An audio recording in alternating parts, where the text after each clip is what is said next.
Nesta presentación imos a ver o que é a visión grega do ser humano e o imos a ver a través de 4 visións, non? A visión de Sócrates, a visión de Platón, a visión de Aristóteles e logo imos a ver a visión helenista, vale? Centrado basicamente no que son os estoicos e os epicúreos. En canto ao concepto socrático de ser humano, Sócrates, hai que dicir que Sócrates foi mestre de Platón, vale? E Platón, a súa vez, foi mestre de Aristóteles. Respecto desto, hai que sinalar que Sócrates vai influir moitísimo en Platón e que isto que imos a ver aquí, o intelectualismo moral de Sócrates, é a mesma corrente que vai a soster Platón, vale? Isto non vai a ser igual entre Platón e Aristóteles, a pesar de que Platón en moitos sentidos vai a seguir, vai influir en Aristóteles, perdón, en outros moitos o seu alumno, ou seja, Aristóteles, vai a diferenciarse do seu mestre de Platón. Ou seja, que aquí vai haber, ademais de similitudes, non? Vai haber similitudes, pero tamén vai haber diferencias. Volvemos a Sócrates, pois. Estamos situados en Grecia, no século V a.C., e o que é máis importante de sinalar aquí é que con Sócrates e tamén con outros filósofos do momento que son os sofistas, non sei se recordades que xa o vimos no seu momento, nos inicios da filosofía, empezamos cos presocráticos e logo falamos como se producía o xiro antropolóxico na filosofía. Vos recomendo que vayades a mirar no tema correspondente este punto. Vos sinalaba antes, entón, que é moi importante ao falar de Sócrates sinalar que con el e con estes outros filósofos se produce o que se chama o xiro antropolóxico da filosofía.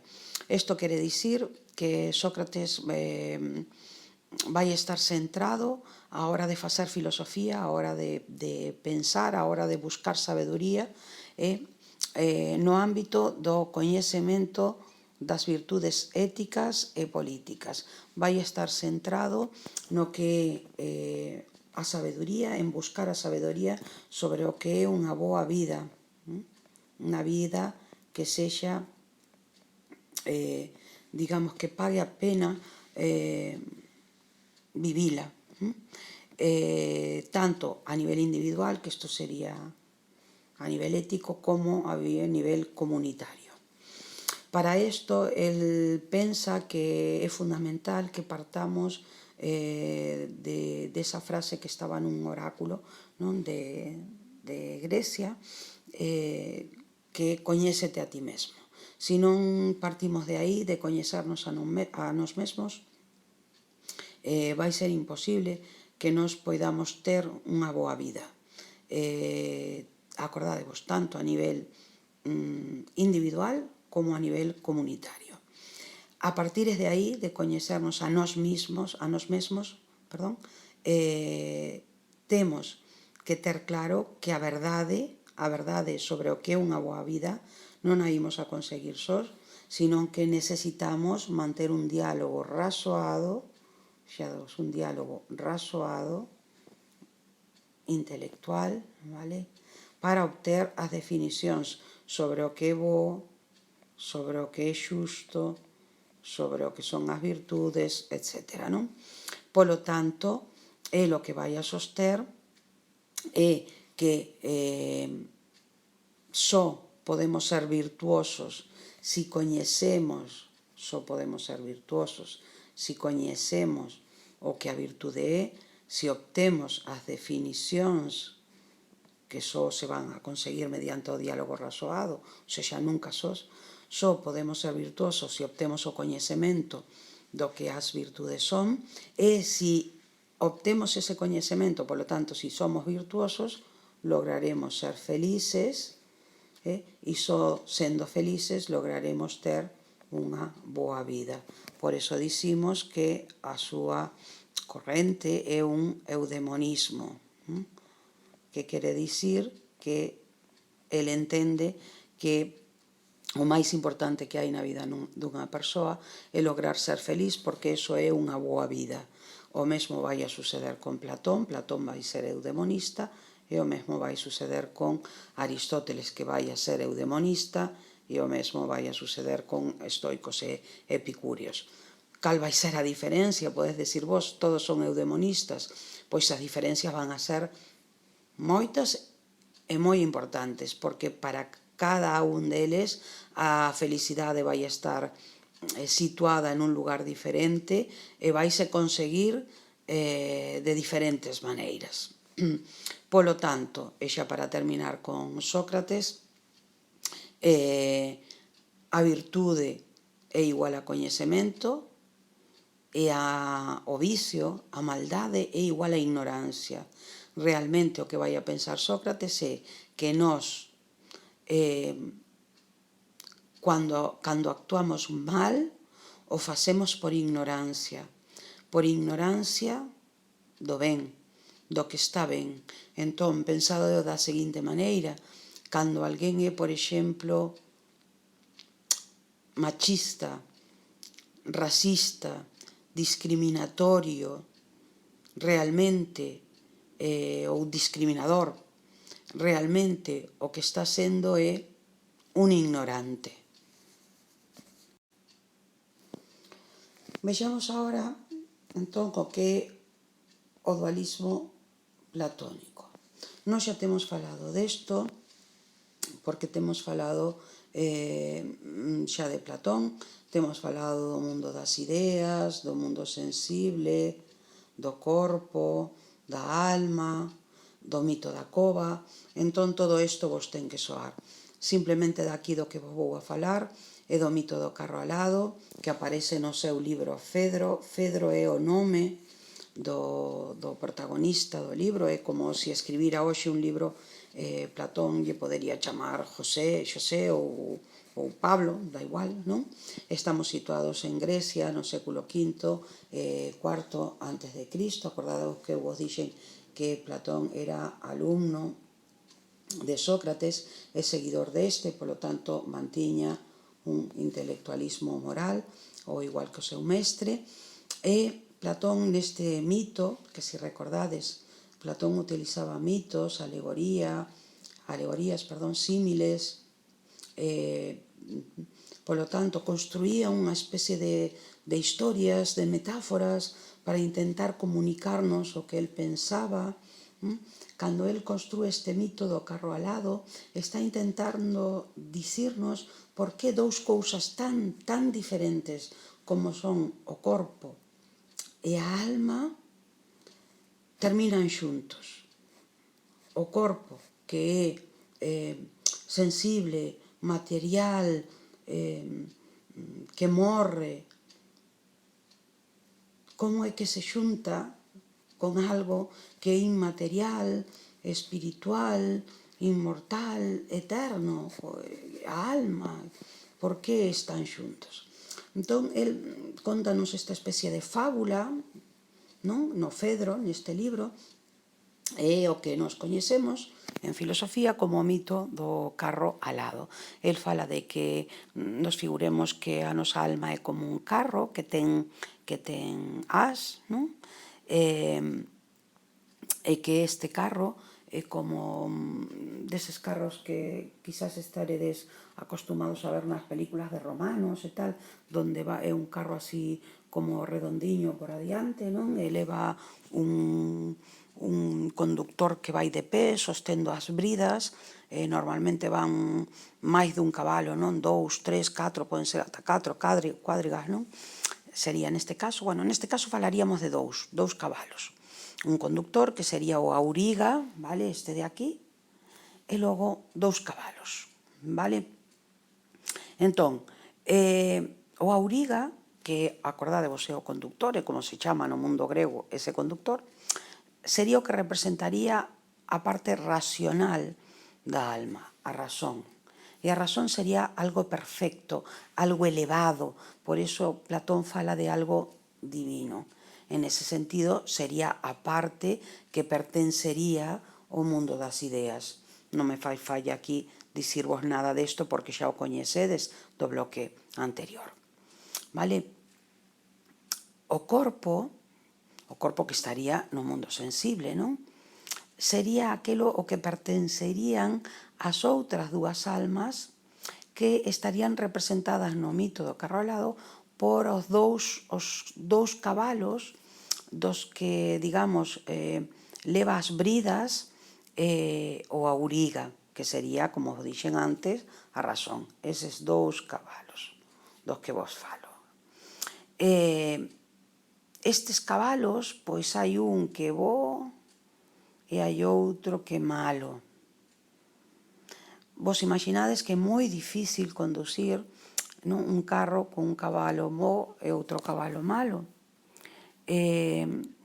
O que ven sucedendo é que, ao final, o auriga non pode levar ben este carro, as alas empezan a rozarse con Z, non? A rozarse, termina perdéndoas, caen e termina caendo a alma ao mundo sensible e aí termina meténdose no corpo.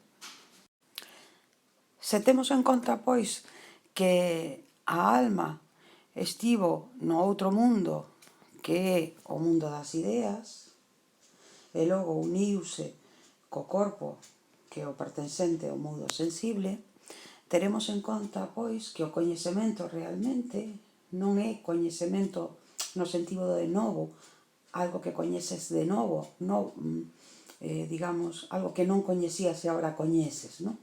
Sino que é reminiscencia. Reminiscencia quere dicir recordo. Realmente, cando nós estamos coñecendo, estamos recordando a nosa alma, o que está facendo, e entrando en contacto con cousas que copian, participan, cousas materiais, non? Do mundo sensible que copian ou participan do que son as ideas do mundo intangible, o mundo das ideas, e precisamente porque copian ou participan eso, desas esencias, recordan o que xa coñeceu, as nosas almas recordan o que xa coñeceron no mundo das ideas. En canto a Aristóteles, que, como xa vos dixen, é alumno de Platón, co cal tiña similitudes, pero tamén moitas e moi importantes diferencias, xa estamos situados no século IV antes de Cristo. Para o que a nós nos interesa, que para a súa concepción do ser humano, hai que sinalar que para el todo ser vivo ten alma.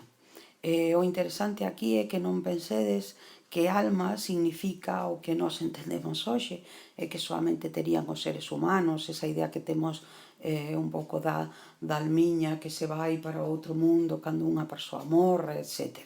Non, isto ven no grego, alma dicíase psique, sería o que logo se traduciría o latín, non, como ánima, de onde ven os nosos, por exemplo, dibuixos animados, ou seja, que se moven, non? Que teñen cambios. Pois nese sentido, todo ser vivo cambia. Cambian os vegetais, cambian os animais e cambiamos nós os seres humanos. Entón, todo ser vivo para Aristóteles ten alma, pero o único ser vivo que posúe a función racional somos nós. Por exemplo, os vegetais, que son seres vivos e que, por lo tanto, son seres animados que teñen alma, posúen a función vegetativa. Iso quere dicir que nacen, se alimentan, excretan, se reproducen e morren. Os animais que non son humanos, ademais de ter a función vegetativa, teñen a función sensitiva, no sentido de que teñen sentidos e, ademais, pois, moitos deles sinten dor e prazer. Nós, ademais de todo eso, de ter as funcións vegetativas e as funcións sensitivas, somos os únicos animais racionais, ou seja, que temos unha función que nos permite coñecer a realidade. Coñecer, xa debos, dun xeito especial, que é coñecela intelectualmente, racionalmente, dun xeito abstracto, coñecela mediante conceptos. Ademais de isto, ademais de ser animais racionais, Aristóteles, a hora de entender o que é o ser humano, non vos olvidedes que estamos vendo as visións gregas do ser humano, cando, pois, o que vos dicía, cando Aristóteles fala do ser humano, do que somos os seres humanos, ademais de dicir que somos animais racionais, va a dicir que somos animais políticos, ou animais comunitarios, ou animais sociais. Con eso que quere dicir que os seres humanos non só vivimos, sino que para vivir necesitamos convivir, necesitamos vivir en sociedade, porque é natural para nós, está inscrito na propia natureza o ter unha tendencia a vivir agrupados con outros seres humanos. E só nesa sociedade, nesa comunidade, podemos desenvolvernos como seres humanos. Xa por último, imos a ver dúas correntes helenistas, poderíamos ver máis, e moi interesantes ademais, non? Porque é unha corrente, digamos, hai correntes moi interesantes nesta gran corrente que se chama filosofía helenista, non? Pero imos a centrarnos no que nos manda o programa, que é moi extenso, que é nestes dous puntos, o materialismo e o individualismo helenista. Só dúas cousas para que entendades como nesta fase de aquí estamos nunha situación completamente diferente, política, social, cultural, que nesta. Aquí estamos na Grecia clásica, vale?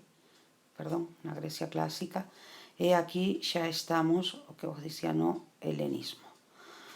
A gran diferencia vai ser a caída da polis, vale? A caída da polis, que a forma que tiñan de vida todos estes, eles vivían na polis, pensaban para a polis, era, digamos, o seu horizonte de pensamento. O noso horizonte de pensamento é o Estado. Pensade, por exemplo, nos movimentos independentistas que hai hoxe en calquera lugar do mundo. E o que eles están reclamando é ter un Estado propio. Non están reclamando ter un imperio, non están reclamando ter unha aldea, nin unha polis, que sería unha pequena cidade-estado. Non, están reclamando ter un Estado. Porque para nós, a nosa forma de agruparnos dun xeito independente é o Estado. Para eles era a polis. Para os gregos, quero dicir, era a polis. Esta forma de vida, esta forma de convivir, cae. E cae con Alexandre Magno, que foi alumno de Aristóteles, porque el fundou un imperio que arrasou con todas as polis, pasaron de ser, digamos, unidades de autogoberno a non ser máis que, digamos, pequenas cidades, aldeas, lugares gobernadas por un emperador que estaba, pois, en calquera outro lugar, non? Todos eles pasaron, os que eran, claro, pasaron de ser cidadáns a ser meros súbditos, non? Isto, como vos dicía, cae a polis, e iso produce un profundo desacougo, un profundo malestar cultural, social, na poboación que entra en crise. É como se lle moveran o chan que pisan, non? E lle quitaran o horizonte de pensamento, o horizonte onde eles poñían as súas metas. Entón, a partir de aí,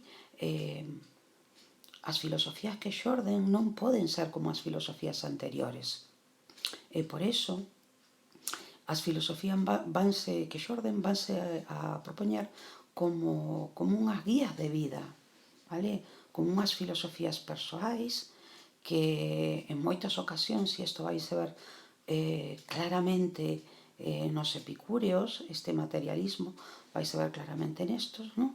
En moitas ocasións van a ser materialistas. Materialista aquí, quero aclararvos isto, por favor, non quere dicir para nada que lles interesasen os cartos, os luxos, unha vida, digamos, chea de cousas e cousas moi caras, moi sofisticadas. Materialista quere dicir aquí algo que vos xa sabedes, e é que concibían que todo o existente é material. Acordadevos o que xa estudiamos do que eran as correntes materialistas. Non me fai falla explicarvos nada máis. Dous das correntes máis relevantes desta época son a dos epicúreos e a dos estoicos. Perdonade que non está aí en negriña. As dúas correntes xorden no século III a.C. en Atenas, son dúas escolas, o fundador do epicureísmo Epicuro de Samos, vedes que toma o nome a escola do seu fundador. Digamos que as grandes características, os grandes riscos dos epicúreos é ser materialistas, o seu materialismo é de cuño atomista, porque eles toman como referente o que pensaban uns presocráticos, Leucipo e Demócrito, que eran atomistas, que vos xa tamén os coñecedes porque eu vos mencionei. Eles crían, os atomistas, que todo o existente no universo estaba composto ou podía ser explicado mediante átomos. Átomos, vos acordades que quere dicir que non se pode dividir, ou sexa, partículas indivisibles, e vacío. E por unhas leis mecánicas, meramente mecánicas, donde mediante choques e rebotes, digamos, figuras que encaixan ou deixan de encaixar, se explicaban o xurdimento e a desaparición das cousas. Isto, perdón, isto vai influir na súa ética, porque eles van a entender que aquí non fai falla meter para nada nin a deuses, nin a entidades sobrenaturais para guiar as nosas vidas, que, polo tanto, somos nós, como individuos, os que debemos buscar a nosa felicidade. Por eso son eudemonistas. Xa vos avisaba antes que todos os que estamos véndonos son eudemonistas. Vos recordo que eso quere dicir que o fin último da nosa vida é buscar a felicidade. Como crees eles que hai que atopar a felicidade? Pois mediante o prazer. E por eso se di que son hedonistas, porque en grego, hedoné, se di, é como se di, prazer. Agora, non vos equivoquedes pensando que eles consideran que hai que buscar calquera tipo de prazer en calquer cantidade, porque non é así. Eles consideraban que só atoparíamos a felicidade si sabíamos calcular ben os prazeres, si buscábamos os prazeres que máis facilmente podíamos conseguir, e esos serían os naturais, e si fuxíamos das dores. O que pasa que tiñan en conta que hai prazeres que nos poden levar a dor. Pensade, por exemplo, ti podes considerar, eu que sei, que é moi prazenteiro comer chocolate ou tarta, pero dende logo non é nada prazenteiro comer 1 kilo de chocolate. Eso vai te levar a dor. Polo tanto, hai que calcular o prazer. E hai dores que che poden levar ao prazer. Imagínate, por exemplo, ti tes unha dor de moas, obviamente non che gusta que te extraigan a moa, pero esa dor momentánea pode levarte a un prazer que quizáis o prazer máis grande para eles, e por iso estou poñendo este exemplo, que a ausencia de dor. Eles insisten moito en que normalmente nós non sabemos valorar que o auténtico placer é a ausencia de dor. E que temos que focalizar moito a nosa vida en eso, en realmente extraer todo o prazer que hai en non ter dor. En tanto que individualistas, eles consideraban que era mellor non participar na vida política, non participar na vida comunitaria. Xa vos avisei antes do desacougo da época, vale? Era mellor non participar na vida comunitaria, porque eles pensaban que a auténtica relación que podía unir os seres humanos era unha relación de amizade, e esa unha relación moi persoal e moi limitada. En canto aos estoicos, que toman o seu nome porque se reunían para filosofar, para intentar saber o que era unha vida boa, unha vida sabia, unha vida ben vivida, ao fin e ao cabo unha vida que paga a pena vivir, non? Pois eles se reunían nun tipo de edificación que había en Grecia que se chamaban estoas, eran como uns pórticos con moitas columnas para protexerse das inclemencias do tempo. De aí sale o nome, estoa, estoicismo.